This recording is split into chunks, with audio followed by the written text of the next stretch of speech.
દર્શન થયા પછી સંતાપ રહે કરાય. આપણે મંદિરે જઈ પછી આપણા અંદરનું દુઃખ મટી જાય, રોગ મટી જાય. રામ નામ ઔષધિ છે બહુ મોટી, હરિનામ ઔષધિ છે બાપ.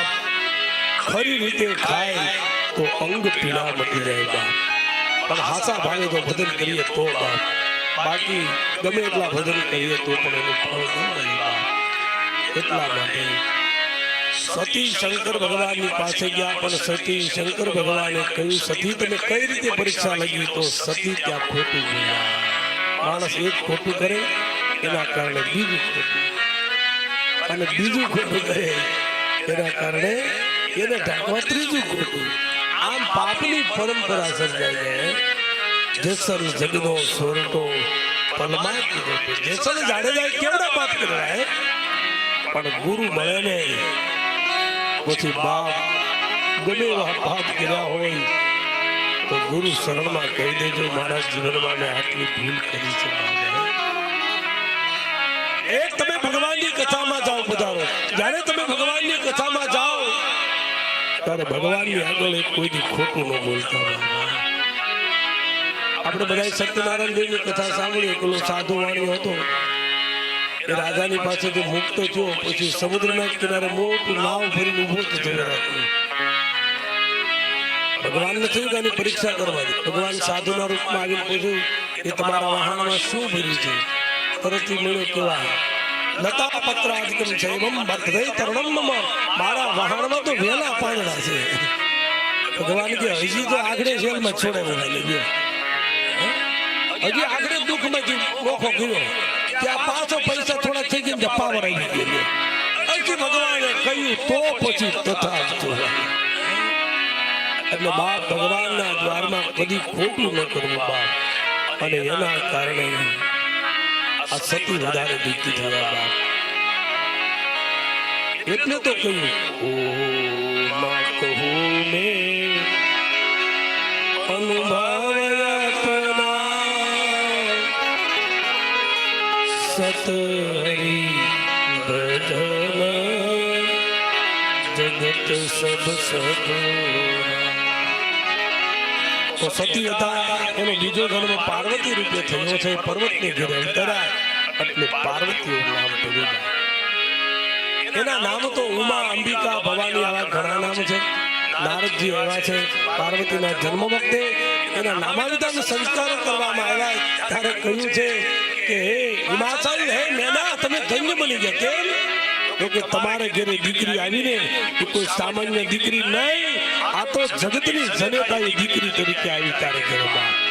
તારું આંગણું પાવન પાવન થઈ ગયું. અને માં આના નામ એક નથી, આના તો અનેક નામ છે.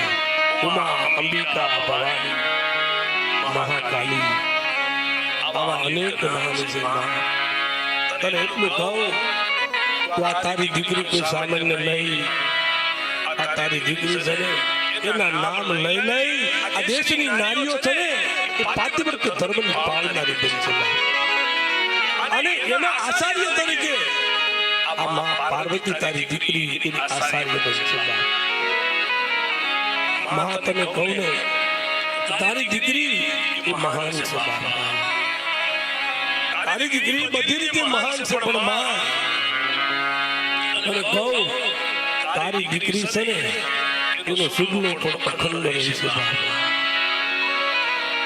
પણ માં એક તને કહી દઉં, આમાં એક ગ્રહ નબળો છે.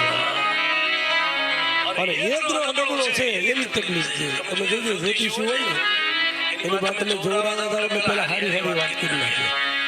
નબળું વાત ને પેલા નાખે પછી કાઢે. આમ બધું તમારે બહુ સારું છે. પછી છેલ્લે કે એક ગ્રહ નબળો છે તો પછી દાદા શું કરવું પડશે? તો આનું તો તમારે કામ કરી દે. મને જ્યોતિષ જોડાવા ગયા અને જોડાયું તો જ્યોતિષે કહ્યું બધું સારું છે, પણ એક ગ્રહ નબળો છે. કે શું તકલીફ છે? તો કે તમને એક શનિ નડે છે.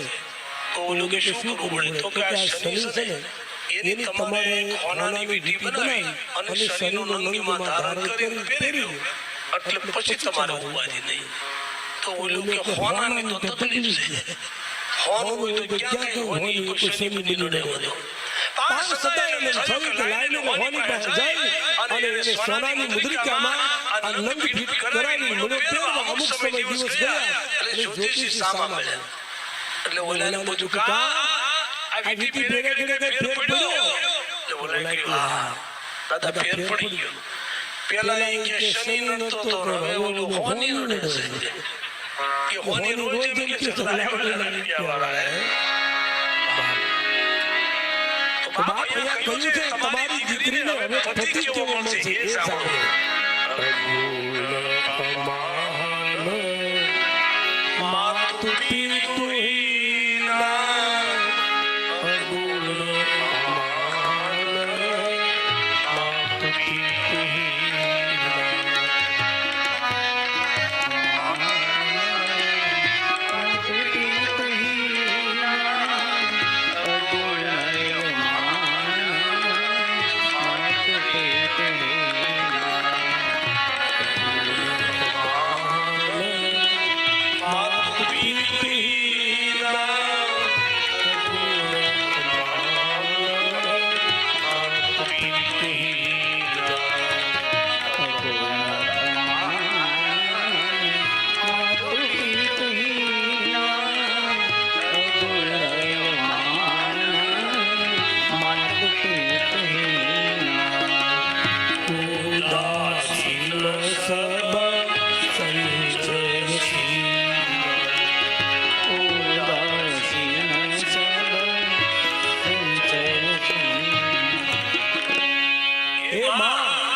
તમારી દીકરીને પતિ મળશે પણ કેવો તો કે અગુણ અમાન માતુ પિતુ ગુણ વગરનો